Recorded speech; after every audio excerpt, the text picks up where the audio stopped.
Hello, welcome to the video notes for lesson 3-11. This is the last lesson for topic 3. This lesson is about comparing expressions and exponents day 2. So we've already compared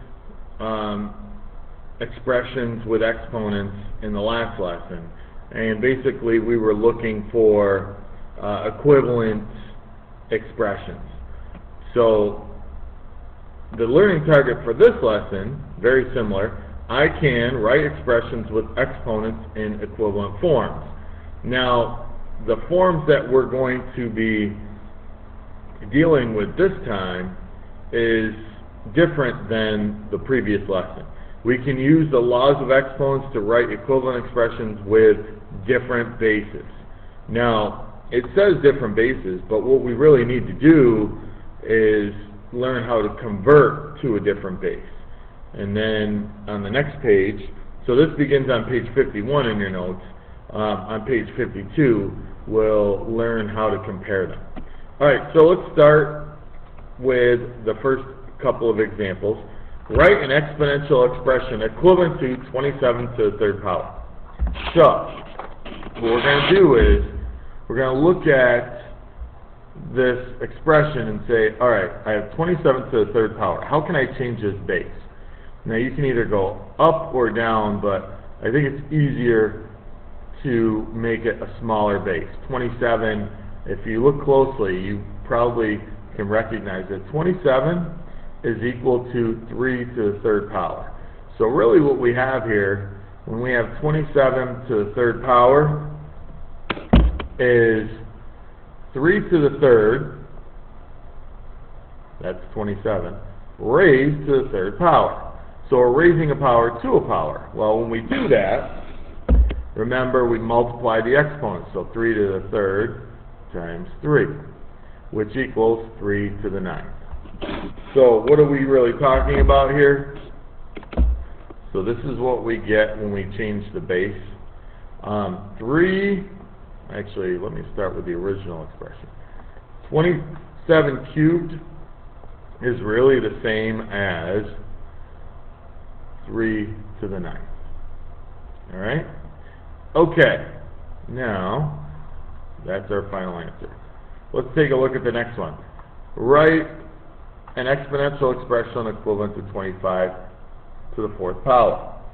Now, this is like 25 times 25 times 25 times 25. So some of you might be thinking of 625 squared. That's probably not the best way to go with this, although that would work. What I do want you to recognize is that 25 is the perfect square, and that is the perfect square of 5. So 5 squared. So really, when I have 25 to the fourth power, what I really have is 5 squared to the fourth power. See what I did there? I replaced 25 with 5 squared. So now, what do I do? Well, when I raise a power to a power, I multiply the exponents. 2 times 4 is 8, so I have 5 to the 8th power. There's my answer. Now let's finish this off. I started with 25 to the 4th. Now I have 5 to the 8th, and I know that they are equivalent. Using my rules or laws of exponents. Next one, write an exponential expression equivalent to 4 to the 5th power. So hopefully you recognize that 4 is the perfect square of 2. So what I'm going to do is when I have 4 to the 5th power, I'm really going to say, well, I have 2 squared raised to the 5th power. So what's that mean? Well, that means I multiply my exponents because I'm raising a power to a power, and I get 2 to the 10th. So my final answer, 4 to the 5th equals 2 to the 10th. These are equivalent exponents. Alright, we have one more at the bottom. And I'm going to actually have you try this one on your own. So I'll put a star next to this. This time we have 16 squared. So one way that you can do this is to talk about what 16 really equals. then convert 16 squared to something, and then remember when you get to the end, your answer should say 16 squared equals, and then whatever it's equivalent to. Alright, but if you try this one, and there'll be one more on page 52, so let's go ahead and take a look at page 52. I'll talk to you in a second about what I'll do for you. Alright, so we can also use laws of exponents to determine which expression is greater. Alright, so we are looking for the one that is greater. In order to do that, we need to be able to compare these. The only way you can compare them, it's kind of like fractions. You can only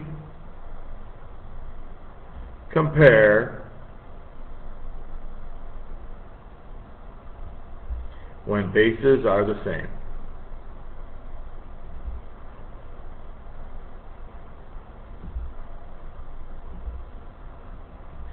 Well, I shouldn't really say that for certain. Some of you might be able to convert these to their expanded form and then compare them, but otherwise, in most of the examples we have, you won't be able to do that. So let's go ahead and take a look at what I have. I've got 25. Which expression is greater, 25 to the 8th power or 125 to the 5th? Now this one is actually a tough one to start with. You know what, I'm going to start with the one below that first and then come back to this one. So I've got 27 to the 12th power or 3 to the 6th raised to the 6th. Now, when I look at these, I can't simplify this base anymore, but this one, 27, I can. 27 is the perfect cube of 3. So I'm going to replace 27 to the 12th power with 3 cubed to the 12th power. Now, let's figure this out. So I've got 3 cubed to the 12th power, raise the power to a power. You multiply, you get 3 to the 36th power. Over here, 3 to the 6th raised to the 6th. Again, raise the power to a power, multiply, and you get 3 to the 36th. Oh, hey, look at that. They are equal. So, our final answer, 27 to the 12th power is equal to 3 to the 6th raised to the 6th. And our work justifies that. Now let's come back up here. For this one, we have a base of 25 and a base of 125. Those are not the same. The only thing I could think of off the top of my head is they could both be converted to 5. Because 25 is the perfect square of 5, and 125 is the perfect cube of 5. This is why we know our perfect squares and perfect cubes. So I'm going to rewrite both of these. So I have 25 to the 8th power. That's really 5 squared to the 8th power. And then I have 125 to the 5th power. That's really 5 cubed to the 5th power. Now, over here, I'm going to figure out what these are.